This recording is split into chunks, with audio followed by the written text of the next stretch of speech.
ओरछा के गुदरई सीमांकन पर आपत्ति दर्ज करते हुए किसानों ने जिला कलेक्टर को दिया आवेदन। पटवारी रविंद्र सिंह राठौर पर फिर लगे गंभीर आरोप। ओबीसी महासभा ने न्याय न मिलने पर दी आंदोलन की चेतावनी। निवाड़ी कलेक्ट्रेट कार्यालय में ओरछा तहसील के गुंदरई निवासी देवकी मनोज कन्हैयालाल ने जिला कलेक्टर को अपने आवेदन में बताया है कि विगत में उनकी भूमि खसरा संख्या 755 पर रातों रात भूमाफियाओं द्वारा दबंगई व अभद्रता करके कब्जा कर लिया गया था। उसके बाद 2009 के सीमांकन के आधार पर तहसीलदार सुनील वाल्मीकि द्वारा कब्जा दिलाया गया था। उसके बाद जिला प्रशासन द्वारा सीमांकन हेतु टीम नियुक्त की जाती है, जिसके सीमांकन से पीड़ित से किसान संतुष्ट नहीं है। वहीं किसानों ने अधिकारियों द्वारा पंचनामा न दिखाने पर अपनी आपत्ति दर्ज की। किसानों का कहना है गलत सीमांकन से उनकी भूमि पर विवाद बना हुआ है। वहीं किसानों ने रातों रात उनकी भूमि पर कब्जा करने वाले भूमाफियाओं पर अभी तक प्रशासन द्वारा कोई कार्रवाई न होने से अपना रोष व्यक्त किया। प्रशासन से भूमाफियाओं पर कार्रवाई करते हुए 2009 की सीमांकन के अनुसार जमीन पर कब्जा दिलाए जाने की बात कही गई। वहीं किसानों के साथ आए हुए एक और किसान बवेड़ी निवासी सुनील केसरिया ने दिए अपने आवेदन में पटवारी रविंद्र सिंह राठौर पर भूमाफियाओं से मिलकर प्रशासनिक ताकत का गलत इस्तेमाल करते हुए अवैध कार्यों में सम्मिलित होने के गंभीर आरोप हैं। वहीं इस पूरे प्रकरण पर ओबीसी महासभा ने आंदोलन की चेतावनी दी। इस मौके पर ओबीसी महासभा के जिला अध्यक्ष दीनदयाल कुशवाहा, प्रदेश सचिव डॉ प्रीतम कुशवाहा, भारतीय जनता पार्टी पिछड़ा मोर्चा के जिला अध्यक्ष प्रमोद कुशवाहा आदि किसानों के साथ उपस्थित रहे। निवाड़ी से अखंड प्रताप सिंह की रिपोर्ट। देवजी प्रसाद कुशवाहा। क्या समस्या लेके आप कलेक्टेड आए हैं? समस्या लेके आए हैं कि श्रीमान कलेक्टर महोदय ने जो आदेश किया था, टीम गठित की थी, उस विषय में आए। हमें उस सीमांकन को हमें संतुष्टि नहीं है। वो सीमाएं ऐसे नहीं चाहते। हम कितने लोगों से लड़ेंगे, रास्ता उसमें डली नहीं थी, अब डाल रहे हैं। इसलिए हम प्रताड़ित हो रहे हैं। हम किसान सभी क्यों संतुष्ट नहीं है? क्या आपकी जमीन किसी दूसरे किसानों की या किसी और बड़े अधिकारी की जमीन में निकाली जा रही है क्या? जी, भूमाफियों द्वारा, रवि राठौर द्वारा, पटवारी द्वारा, हल्का पटवारी, खसरा नंबर 755 पर रातों रातों जीसीपी चला देंगे और धमकी भी दी गई कि अगर बचना है तो जमीन बेच दो हमें, नहीं तो हम तुम पूरे परिवार को शायद मार डालेंगे। गुंदरई मामले को लेके गुंदरई के विषय में जो जमीनों को कब्जा किया जा रहा है, हमारे साथ किसान साथी और किसान के परिवारजन भी और परिवार भी है। इन लोगों ने 10-15 दिन से कलेक्ट्रेट में आवेदन दिया था, शासन से मांग की थी कि हमारी ज़मीन को अवैध रूप से कब्जा किया जा रहा है और हमें अपनी ज़मीन का हक और मालकाना और कब्जा दिलाया जाए। तो प्रशासन ने भी, जिला कलेक्टर निवाड़ी जी ने भी एक टीम गठित करके वहाँ पर सीमांकन के लिए भेजी थी। परंतु 2 दिन सीमांकन चला। सीमांकन जैसा विपक्षी पार्टी चाह रही थी, उद्योगपति बनिया लोग जो चाह रहे थे कि जिस प्रकार से हमने इनकी ज़मीन को कब्जे में ले रहे हैं उसी प्रकार से नाप हो। तो आपको क्या लगता है? तो 2 दिन में जब उनने नाप करके बताया तो उसमें उनको जैसा नाप चाहिए था वैसा आया। जो हमारा 2009 से नाप था वैसा नाप करके नहीं दिया गया। और उधर जो जिम्मेदार अधिकारी थे उन्होंने इतना ही कहा कि हमें नहीं पता और हम नहीं जानते 2009 में क्या हुआ था, कैसा सीमांकन था। वो सारा सीमांकन गलत था, जो हम कह रहे हैं वो ठीक है। आज से 2-4 साल बाद फिर कोई अधिकारी, कोई कर्मचारी आएगा, वो भी ये कहेगा कि नहीं ये सीमांकन सही नहीं है, ये भी गलत है। तो हम कहाँ तक जाएंगे? ऐसे तो हमारा ये सीमांकन और हमें ऐसी ज़मीन नपती रही तो पता चला आने वाले समय में यही ज़मीन चांद पे पहुँच जाए। परंतु यहाँ मुख्य बात यह है कि सीमांकन 2009 का क्यों मान्य नहीं हो रहा है? सबसे पहला प्रशासन सवाल से ही है, क्योंकि प्रशासन ने ही वो सीमांकन किसान बंधुओं को दिया था। आज वो मानने को तैयार नहीं है। देखिए, सबसे पहले तो आपके चैनल का आभार व्यक्त करता हूं कि जिसके माध्यम से शासन प्रशासन तक हमारी बात पहुंच रही है। मैं अपना परिचय दे दूं। मैं डॉक्टर प्रीतम सिंह कुशवाहा, प्रदेश सचिव ओबीसी महासभा मध्य प्रदेश से हूँ।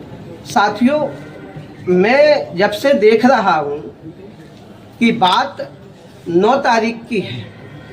9 तारीख की रात में एक असहाय किसानों की ज़मीन पर रातों रात बुलडोजर चलाई जाती है। साथियों, जैसे ही ओबीसी महासभा को, सामाजिक बंधुओं को पता चलता है तो वहाँ पे हम लोग तत्काल पहुँचते हैं।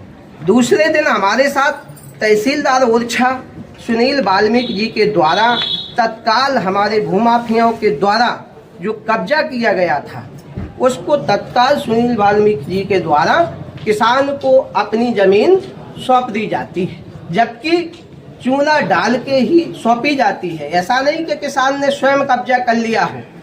तो मेरा सवाल एक है, या तो 2009 में जो तहसीलदार आर.आई. पटवारी के द्वारा जो सीमांकन किया गया था, या तो वो पटवारी तहसीलदार गलत थे या किसान गलत थे।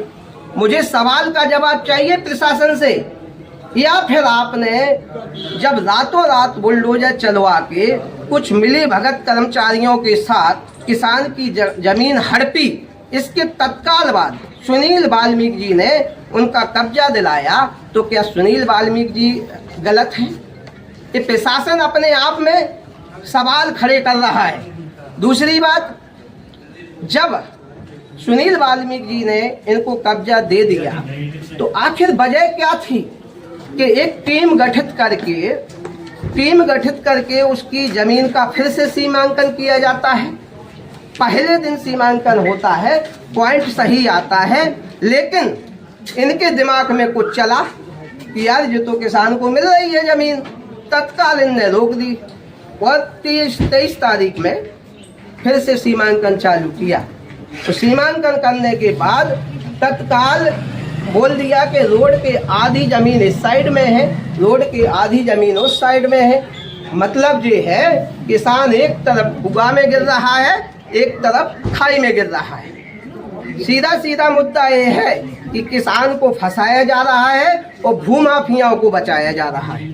तो मेरा सवाल है प्रशासन से, माननीय कलेक्टर महोदया जी ने जिस प्रकार से टीम गठित की थी, मुझे पता चला है उस टीम में वो व्यक्ति शामिल था, वो अधिकारी शामिल था जो रातों रात जो बुलडोजर चल रही थी उसमें वो नाप कर रहा था। उसी व्यक्ति को 23 तारीख के नाप में भी शामिल किया जाता है। तो मैं आपसे सवाल पूछता हूँ, क्या ये नाप सही किया जाएगा उसके द्वारा? ये सोचने वाली बात है।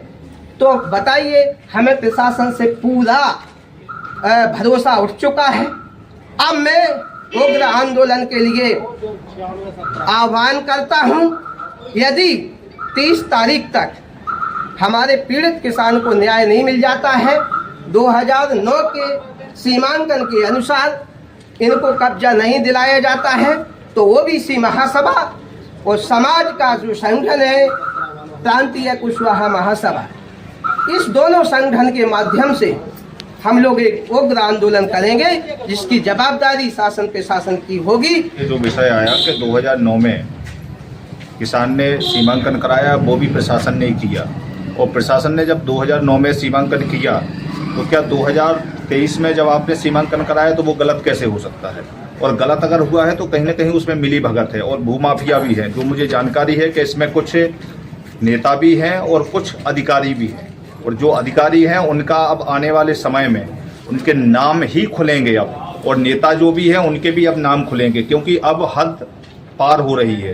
किसान के साथ में पूरी ताकत के साथ में मैं, मेरी समाज और मेरे सभी संगठन के साथी सब लोग खड़े हैं, और मैं इसकी परवाह ना करते हुए मैं सब पीड़ित के साथ हूँ, पूरी ताकत के साथ में इनके जी जान लगाएंगे। और अगर आंदोलन की बात भी आई तो उसमें भी मैं साथ कंधे से बंधे मिला करके उनको न्याय दिलाने का पूरा प्रयास करूँगा।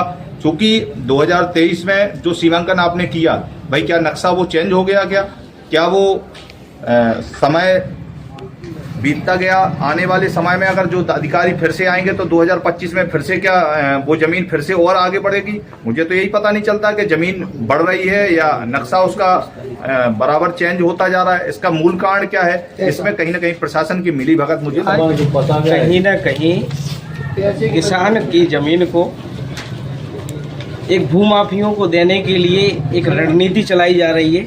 और कहते नहीं है कि फुटबॉल जो होती है उसको एक खिलाड़ी यहाँ से लात मारता है, दूसरी पल्ले में खड़ा हुआ दूसरा खिलाड़ी वो वहाँ से लात मारता है। यही एक किसान के साथ हो रहा है कि जहाँ कुछ भूमाफिया यहाँ से फुटबॉल मारते हैं कि खिसकाते हैं उसकी जमीन को कि रोड के उस तरफ ले जाओ, वो उस तरफ वाला जो खिलाड़ी होता है वो इस तरफ भेजता है।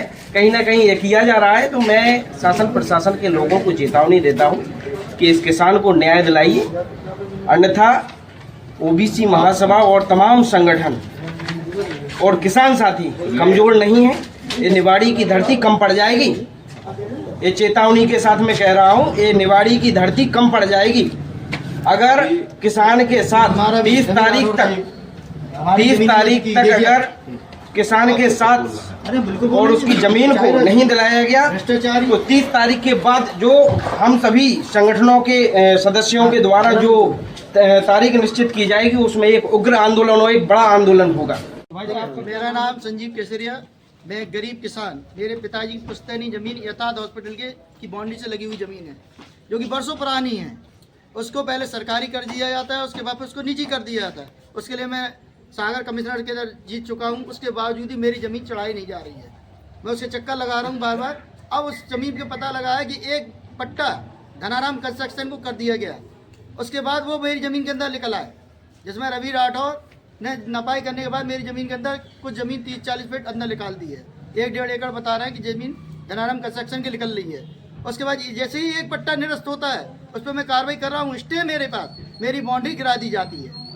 उसमें तहसीलदार और मिली भगत से मेरी बाउंड्री को पटक दिया जाता है और काफ़ी नुकसान कर दिया जाता है। पाई कौड़ी करके मेरे पिताजी और हम लोगों ने बाउंड्री बनाई थी, क्योंकि बाउंड्री पुश्तैनी थी। उसके बाद उसमें प्लास्टर वगैरह किया गया, इसमें एक कमरा बना हुआ था, एक छोटा कमरा बना हुआ है। छोटा कमरा जैसे तैसे बच गया, बाकी पूरी बाउंड्री ध्वस्त कर दी गई है।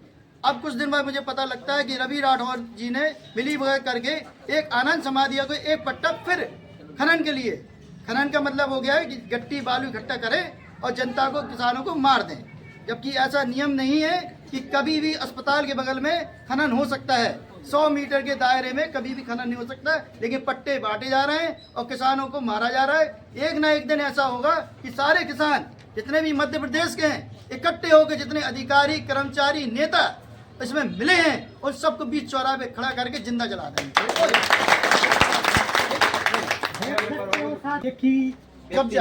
पटवारी पीड़ित हैं। हाँ, एक ही और उसके लिए ये रवि राठौर जिम्मेदार है। हाँ, रवि राठौर, पटवारी रवि राठौर है। ये दोनों समस्या है, एक गुंदरई का मामला है, दूसरा ओछा तगेला का है, और भी कई समस्या। दोनों में एक ही कर्मचारी वो है रवि राठौर पटवारी, जो जिम्मेदार है कहीं ना कहीं पटवारी।